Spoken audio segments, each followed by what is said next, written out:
Bonjour à tous, bonjour Chloé. Bonjour Philippe. Alors, Enfin une valeur poursuit son voyage dans l'histoire et là on se retrouve dans la Renaissance et on va évoquer les premières obligations souveraines.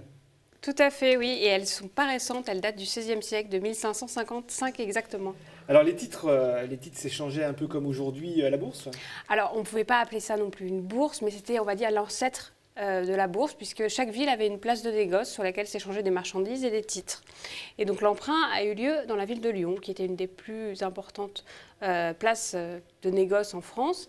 Et c'est Henri II qui l'a lancé. Vous savez qui c'est Henri II? Bah oui, bien sûr, Chloé, quand même. Henri II, c'est le fils de François Ier, donc on est vraiment en pleine Renaissance. Ce sont C'est ça. les guerres d'Italie, les guerres contre Charles Quint. C'est aussi le mariage avec Catherine de Médicis, c'est une reine qui a quand même laissé pas mal de traces en France. Et puis, c'est aussi l'amant de Diane de Poitiers à Chenonceau. Puis il est mort, on s'en souvient, le petit détail d'un bout de lance lors d'une joute dans l'œil. Alors bien sûr, on le sait. Mais en revenant à l'emprunt, à quoi servait-il?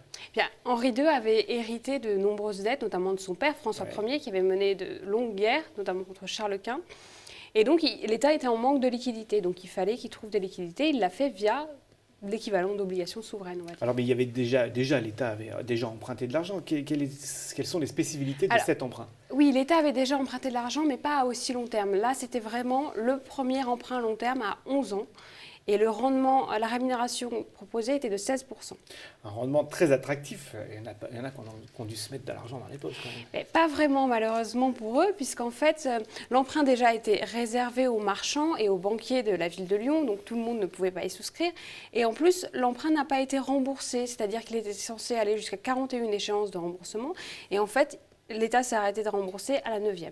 Alors donc, on ne peut pas parler d'une réussite. Pourtant, dans l'histoire, il a laissé des petits. Puisque aujourd'hui, donc on revient au 21e siècle, de plus en plus de collectivités, des communes, des régions, des villes, font appel à l'argent public, aux emprunts obligataires pour financer leurs projets. Oui, tout à fait. La dernière en date, c'est la région Île-de-France qui a levé 600 millions d'euros sur les marchés.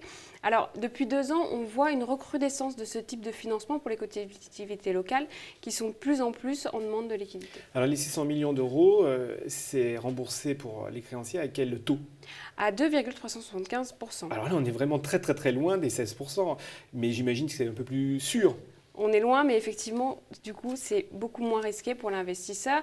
Ça a attiré c'est tellement moins risqué que beaucoup d'investisseurs se sont placés sur cet emprunt, et notamment des investisseurs étrangers à hauteur de 25%. Alors oui, ils ont sans doute été aussi rassurés par les notes des agences de notation.